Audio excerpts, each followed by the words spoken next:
Are you looking for a way to fix some minor cosmetic flaws with your rocket? That's what I'm going to cover in this video.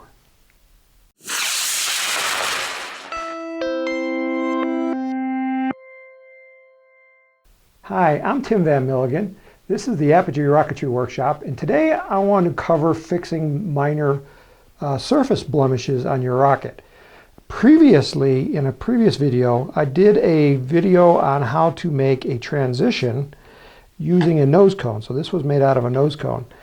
And as you can see right here, I've got a gap where the tube meets the bottom of the nose cone because I cut it at an angle. I thought I was straight, but it was at an angle. And the other thing to notice is that the transition comes here and then it steps down before it hits the body tube. And if you want it nice and curved, you need to fix that. And that's what I'm going to show you today. Now, to do this, we're going to use what is called Fix-It epoxy clay. And this is, it comes in a stiff clay. You take equal parts of A and B, and you just knead it together. And this is going to take, you probably want to do about 5 minutes. So I'm going to sit here for the next 5 minutes, and I'm going to knead this. And I'm going to tell you my life history. No, I'm not going to. I'm going to spare you that. I'll pause here, and I'll be right back after this is good and mixed.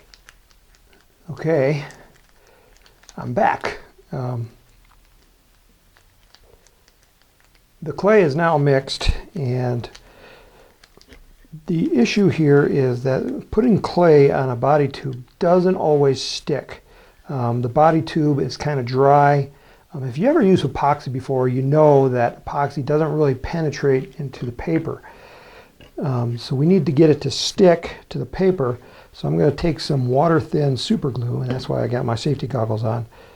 And I'm just going to run a bead of glue around the perimeter.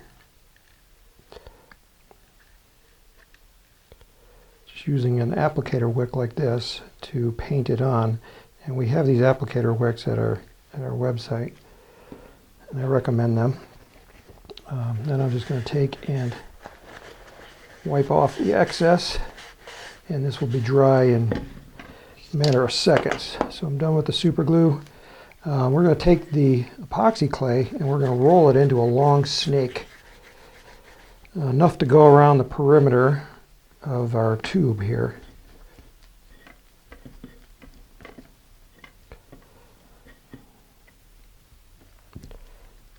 Okay, so I'm just going to wrap it around like this.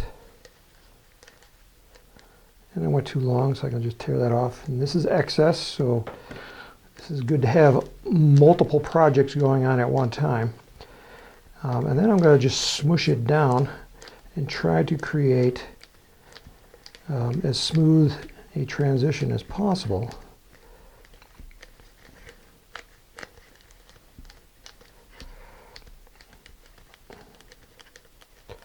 So I don't want it to stick up so high, because then it's going to, I'll have to sand it off later. And I want to minimize as much sanding as possible because I'm lazy. And I can take my tube here, kind of smush it in there. And it's still too fat. So I'm going to take a razor blade like this, and I'm going to start carving it. And you can see I'm kind of using a little sawing motion, going back and forth. And if I tear it away, you can kind of see that now it's getting flatter. If you let the epoxy clay stiffen up for about a half an hour, it will go a little bit easier, because it being stiffer, it doesn't smush around so much.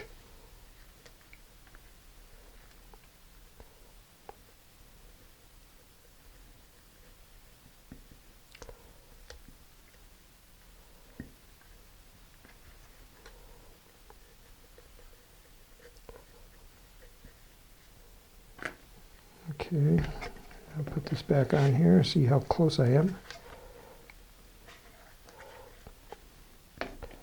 You can also cut it off here. When you're doing it off of here, try to keep the razor blade as far towards the transition as possible, because if you go too far, so now this end of the razor blade is not touching.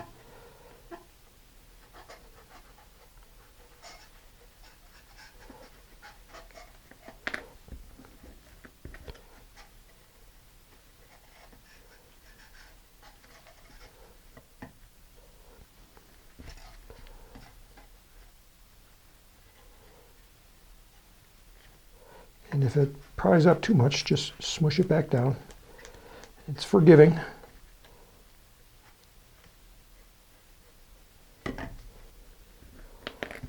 Okay. And now you can kind of start rubbing it back and forth using a little bit of, just a little tiny amount of friction. And if you wet your finger, that can smooth it even better. I would suggest using water instead of saliva.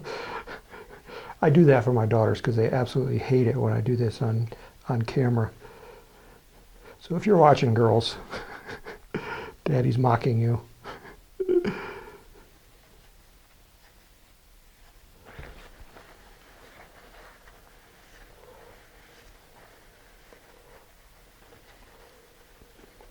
Okay, this is looking really good here.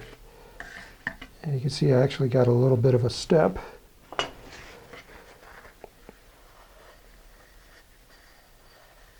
Now you can also leave it on a little bit higher, and as I said, you can sand this off. And I have one over here that I did yesterday, and this is hard as a rock. So this I can sand.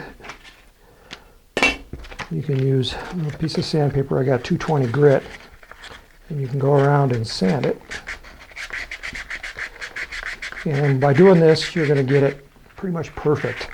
So I'm starting with 220 grit, and then I drop down to maybe 600 grit to get a really smooth surface.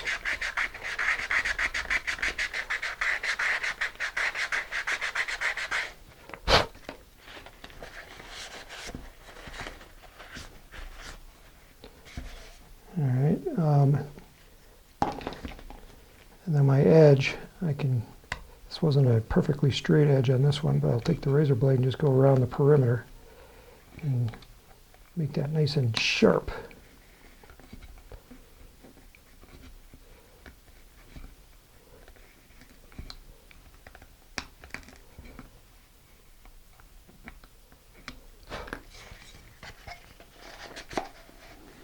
And I gotta go a little bit more sanding. But you can see the technique. This is actually going to be a very nice tight joint, very low drag, and that was the reason that I wanted to do it. So my name is Tim Van Milligan, and you're watching the Apogee Rocketry Workshop.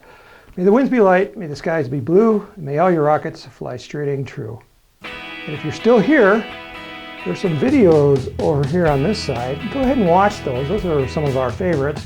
And then down here somewhere, there's a subscribe button and a like button. And we'd appreciate it if you hit those buttons and like us here on YouTube. Thank you.